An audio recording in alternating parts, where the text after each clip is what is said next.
Hey, welcome everybody to this week's edition of Meta Market Weekly. My name is Justin. I'm your co-host, and I'm here with Fernando. What's up, Fernando? How you doing? Hey everyone, I'm doing great. As usual, I'm very happy and excited to be here. Today's podcast is going to be a quick one. I'm not going to be sharing my market analysis today because I feel like not a lot has happened since last week. So we're just going to talk real quick about some new topics going on the market, more stuff related to the SEC. I also wanted to talk to you guys a little bit about the roadmap of META1, what we're expecting for the next couple of months. And I also wanted to touch a little bit about AI technology, what's going on in the market and how you can invest on AI technology on, with cryptocurrencies. So yeah, let's go ahead and start with today's podcast with, we're going to talk real quick about what happened to Kraken's exchange. Crazy.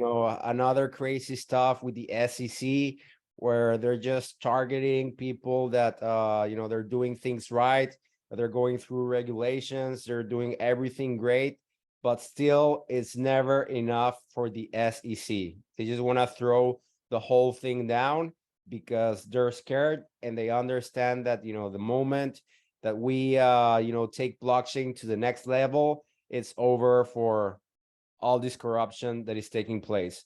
So pretty much what happened here is that Kraken is a cryptocurrency exchange, one of the oldest cryptocurrency exchange in the world. And I think they're located in the States, right? Do you know, Justin? Yes, they're located, I believe, in Wyoming. Wyoming. And I don't know. Yeah, I mean, I just am not a fan of the centralized exchange model, but Yeah. it is what it is. I just think it's still ridiculous, even if Kraken is a centralized exchange. They are, from what I've seen, they've tried to do good and try to Yeah. be an honest organization. And again, the SEC, once again, guys, doing everything they needed to do under regulatory requirements. And, the SEC does this stuff. And I just want to make a point that every time the SEC gets gets a settlement like this, do you think that any investors or anyone actually sees a penny of that money? Any normal American? No, they don't. No, absolutely not. They don't help you. I mean, they don't care. Yeah. Yeah, the only thing they're doing is, they're trying to shut down the company so that other people don't make profits. But yeah, like you said, so they charged the SEC charged $30 million to Kraken Exchange because they were offering a staking service. So the staking service, pretty much what it is, you put your cryptocurrency on your wallet and you start getting, like an APY per year of interest on your holdings. So let's say that you have I don't know, Ethereum on your wallet. So you stake it. When you stake it, this means that you cannot sell it. I mean, it's locked for a period on a wallet on the exchange. And this is generating interest to yourself and to the exchange. Let's say that, I don't know, locking your ETH generates 7% interest per year, and it generates the exchange, I don't know, like 1 or 2%. So it's a viable business. I mean, it's good, and it's not hurting anyone. If something, it's the only way that regular people that don't know a lot about economy to fight a little bit against inflation. I mean, not even so, because like we were saying on the previous podcast, inflation is over 150% in the past 2 years. So I mean, you're just trying to fight a little bit against inflation, and not even. The SEC came down and said, like, this is illegal, this is a security, blah blah blah, same old stuff. And it's ridiculous because they don't care about you. They're not helping you. Like you were saying, do you think the customers are seeing some of those $30 million? No, they're not seeing it. and they're just, the only thing that they're doing is finding ways for you to not make money so that you remain poor, because that's how capitalism works. So the way it works is that in order for it to work, at least 50% of the world needs to be poor. Why do you think we have all these companies like Tesla and Apple and Samsung, and they don't operate in the States? The only way they can work is if they go to Vietnam or China or other countries and pay minimum labor in order for the system to work, because that's how capitalism works. 50% of the people need to be poor. And this is what the SEC is doing. They're making sure that you remain poor so that capitalism works. And it's ridiculous. I mean, this doesn't make sense. It's just the same old Gary Gensler and the SEC just being bullies and just trying to screw things up. So I don't know. What do you think about this, Justin? Yeah, man. I mean, as we talked about on last week's podcast, this is all malicious and it's all intentional. And, I just think it's important for people to be aware of what's going on. We don't bring up these topics to be Debbie Downers. We bring them up because it's important for you to be aware, and it's important for you to know. And as I said, I think I said this like 6 months ago, or whenever the FTX thing happened. I said this is going to be a catalyst for the entire industry and the space to start moving towards self-custody and decentralization. And that is what's happening. This entire conference in Miami, that's all we talked about was decentralization and self-custody. And that's what we're moving towards. So, I also think that they're just trying to make a cryptocurrency also not as favorable to humanity, not as attractive. Because when you try to do things like ban or regulate things like staking, people don't want to be involved in it, right? Because they're like, that's a great way to be able to make money.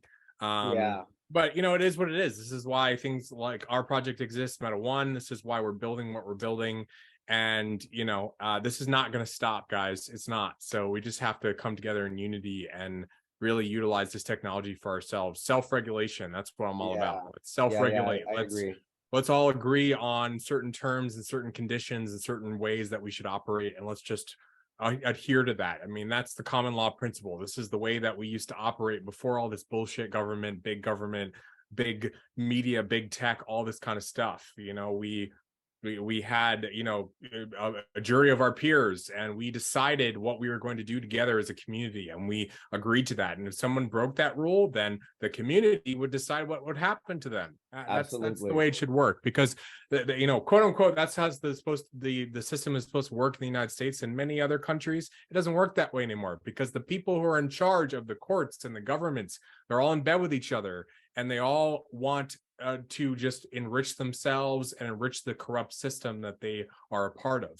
And so we have to take it into our own hands. But yeah, man, it's just another example of this craziness happening. And I just think people are just continuing to educate themselves and start looking at projects that are decentralized. There's so many cool projects out there. Ours, Phantom, to name a few. There's DAOs like we talked about last week. I mean, it's amazing the technology that's being developed, and it's super exciting. And we're just at the tippy top of the iceberg. And there's just so many things. I mean, I can really, if humanity chooses this path, I can really see a completely different world in 30 years. Where not even maybe even less, because we already have AI technology helping us. And I would say maybe in the next 5 years, the human race, the planet would be a total different one than what we're seeing right now, I would say. Yeah, absolutely. 100%. So yeah, it's super cool. Super cool. Great. Yeah. So let's now that you mentioned the META1 token, I wanted to talk real quick about the roadmap. So we're gonna have a few improvements in the coming months. I know that most of you have already seen that we updated the exchange, we updated the Light wallet, we released a pilot version for the Meta Vault, And that's not all, we have more tricks up our sleeves. We're going to be releasing more cool stuff.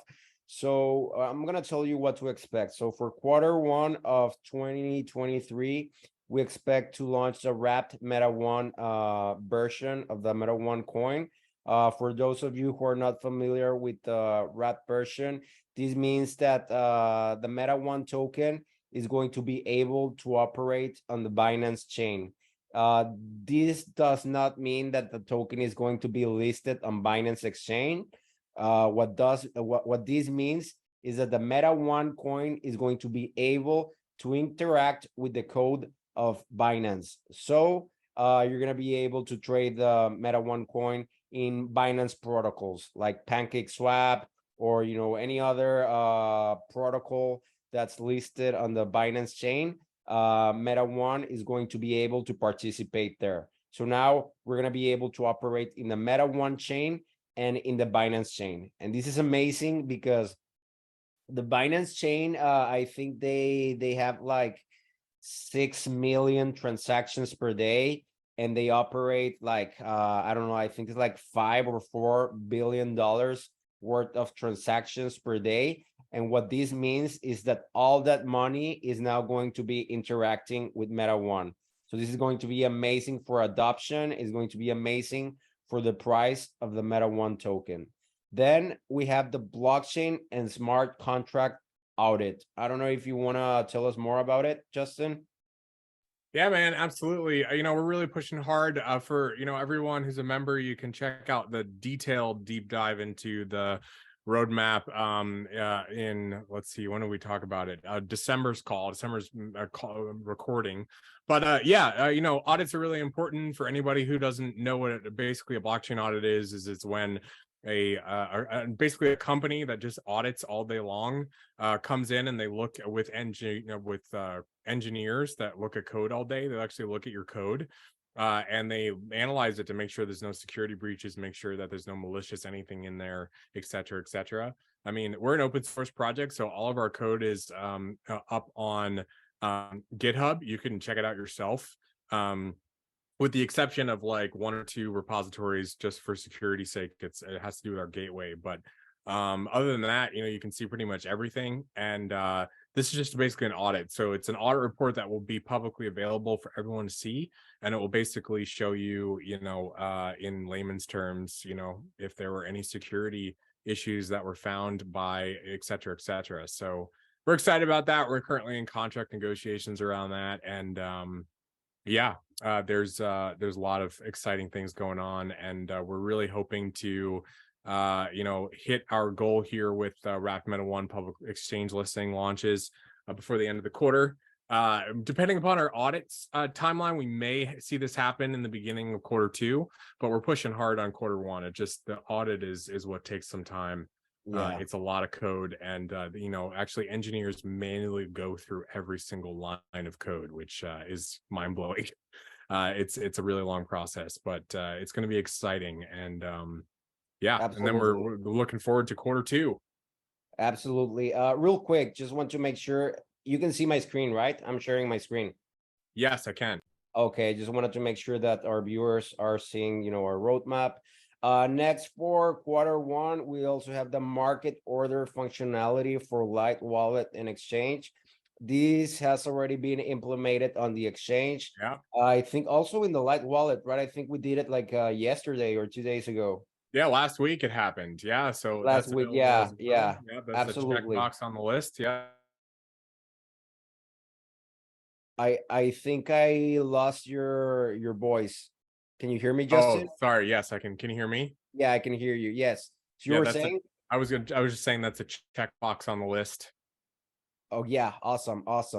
So yeah, market orders are finally available on the exchange. And for those of you who are not familiar with market orders, this means that you can just press buy and it will immediately the order will be executed to the nearest price. Yeah. Without the need of setting up what price you want to buy or what price you want to sell. It'll just click a button and immediately it's going to take you to the nearest order and the trade is going to be executed. Yep. So for the, you know, the users that are not so experienced, I'm guessing this is going to be like pretty cool. Well, already is. It's already cool. So then we have the MetaVault pilot expansion. I don't know if you want to tell us a little bit more about that, Justin. Yeah, man, we're doing a pilot for MetaVault. MetaVault is basically a bridge between the old system and the new. So the centralized system and decentralized system.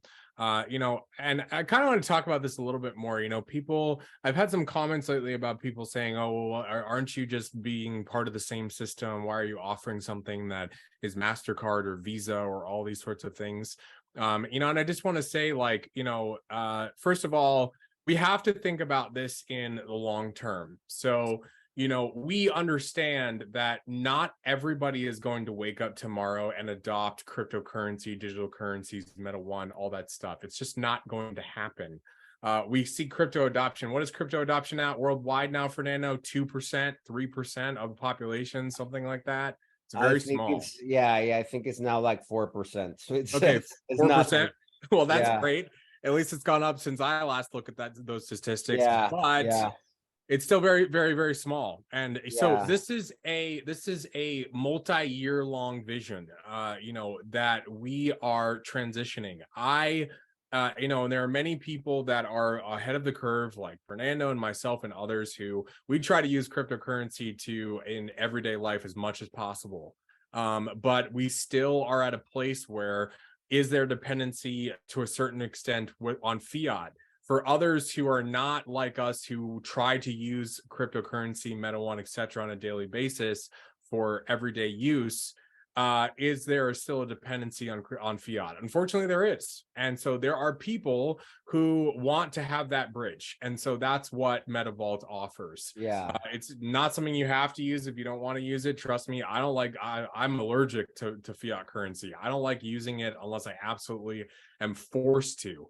And you know, there are more and more ways and opportunities that are showing up for you not to. And the ultimate goal of not only for blockchain space, but particularly for our project, is to replace fiat currency and to see people using it on a regular basis and to never have to exit out to fiat ever again. And yeah, we're going to get there, but it's going to take time. It's just going to take time.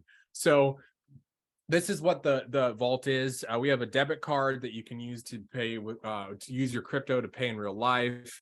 We have things like international virtual bank accounts coming online soon, some other fun stuff. And so we're in the midst of a pilot right now. There's probably a couple hundred people that are trying out the product, et cetera, and it's fun. So yeah, I agree with you. So the MetaVault is being prepared. I mean, right now we're on our pilot program, and hopefully very soon, well, according to our roadmap, is gonna be officially launched next quarter. But before we get there, our final goal for Q1 of 2023 is to release the wrapped version of META1 on other exchanges. Hopefully, you know, I'm excited to see that META1 coin on Pancake Swap, which is a very funny kind of like millennial exchange where you have bunnies eating pancakes, and you know, it sounds funny, but as funny as it is, Pancake Swap is already like a $3 billion dollar company, so it's pretty cool. It's pretty cool. If you guys don't know about this exchange, you can go to their website at, let me tell you real quick what it is. Where are you? Pancake Swap. So the website for Pancake Swap is pancakeswap.finance, and hopefully, as you can see, you have like space bunnies with pancakes. It's a fun website. I like it. So hopefully we're gonna see the wrap version of META1 there and other exchanges. And yeah, so that's what we got going on for Q1 of 2023. And then for Q2, like we were saying, we're expecting the official launch of the MetaVault. Yep. Then we have announcement on interactive event centers. I don't know if do you want to share more information on that, Justin? Yeah, it's something for our members. We're just trying to make the member experience better. So it's just a way for us to communicate better with our members, et cetera, et cetera. So yeah, that's going to be fun and exciting. And what I'm looking forward to is expansion of coins on our platform. We're adding 7 more coins. So yeah. Yeah, you can see them here. It's Cardano, Solana, Monero, XRP, Binance USD, if it still exists by then, and Dogecoin. So those are the coins that we're thinking on adding to the exchange by the end of Q2. Then we have custom push notifications on all platforms. I'm not sure what this is. Is it for the phone to receive alerts or? Yeah. So we're gonna this is more for traders. We're gonna put in some custom notifications that you can set on, if you want to know when BTC drops by a certain amount, if you want to know when Meta goes up by $5, if you want to know these sorts of things on a regular basis. For anybody who uses platforms like KU Coin or crypto.com, they have these kinds of alerts that you can set. And so we're going to be offering that not only on the mobile app, but also desktop. Awesome. Then we have borrowing and lending platform. So we're gonna release a platform where you're gonna be able to borrow and lend your assets to get to yield, to get a percentage on your money per year. Yep. And then we're expecting to implement a QR code generation for one-touch transactions, which that sounds pretty cool. I think you're just gonna send your QR, and you're gonna be able to trade, make transactions, all that good stuff. Yep. And finally, we're expecting to implement the Meta shopping cart plugin for all popular platforms. I don't know. Did you want to share more information on that? Yeah, so business is really important for us. Obviously our use case is having people all over the world use the coin on a regular basis, and the way that we're going to do that is by starting to implement things like plugins for popular e-commerce platforms like Shopify, WooCommerce, AbleCommerce, etc., so that stores could actually just add on META1 as a payment option in their checkout shopping carts. So kind of like Binance Pay, I'm guessing.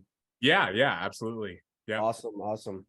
Great. So we're just gonna go through Q1 and Q2 for now. Later on we're gonna update the roadmap for Q3 and Q4, and we're gonna give you more information on this.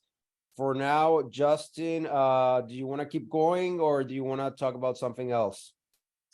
I think that this is really good for now.